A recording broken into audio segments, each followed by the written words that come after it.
Good morning, good morning. Maga nga pala tayong gumising ngayon dahil pupunta kami ng ospital ng aking kaibigan. And sobrang lakas ng ulan guys, di ko alam kung paano ko lalabas dahil susunduin ko pa siya mamaya sa bahay nila. Diyan, papakita ko sa inyo guys kung gaano kalakas yung ulan. Pero sa oras na yan guys, mahina pa pala yan. Pero bumaha na. Samahan nyo lang pala ako magbilang dito. Pagkatapos niyan ay mag-aayos lang tayo ng konti bago natin sabihin yung kaibigan ko.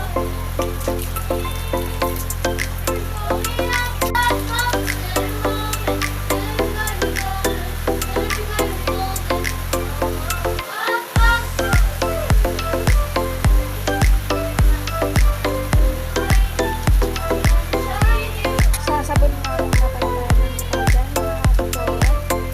At kung naririnig nyo nga yung ingay na yun dahil yung mga dalawang kapatid. Bakit sila ng boses sa pagkanta ng akin.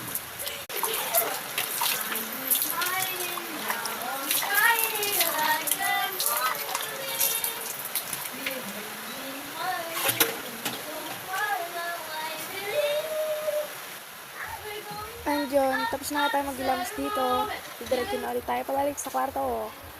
Ayan, punas na ako ng mukha.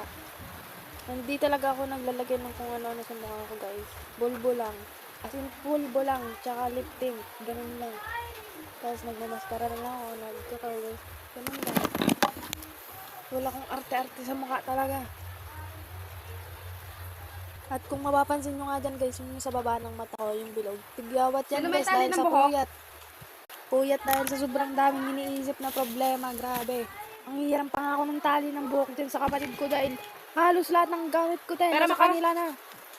Mapa-ultimo tali ng buhok, makeup, lahat ginagalaw nila.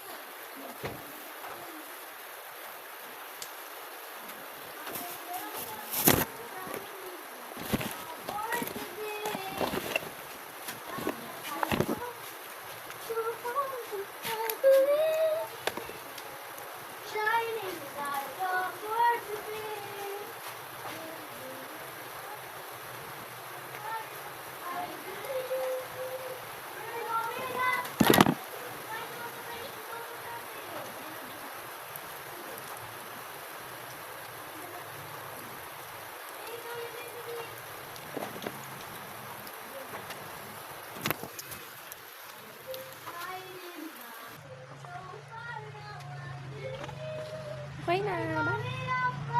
Tapos na nga guys, nagpalabas na sana ako. Tapos biglang lumakas yung ulan. Ay, yata talaga akong paalisin. Makikita nyo dyan guys, grabe. Sobrang lakas ng ulan sa amin. Sobrang pudik na rin ang daan. Inisip ko na lang talaga kung paano ako aalis. Kanina pa naghihintay yung kasama ko sa akin. And nung huminto na nga, yan na, paalis na ako yan guys. Hindi nga pala makakapag-video hanggang sa hospital na pupunta namin. Dahil ako yung magdadrive. Malamang alam naman mag-video ng nagdadrive bati ko kung hindi ka madisgrasya. Umulan pa naman. And yan, kung makikita nyo guys, grabe talaga yung daan namin.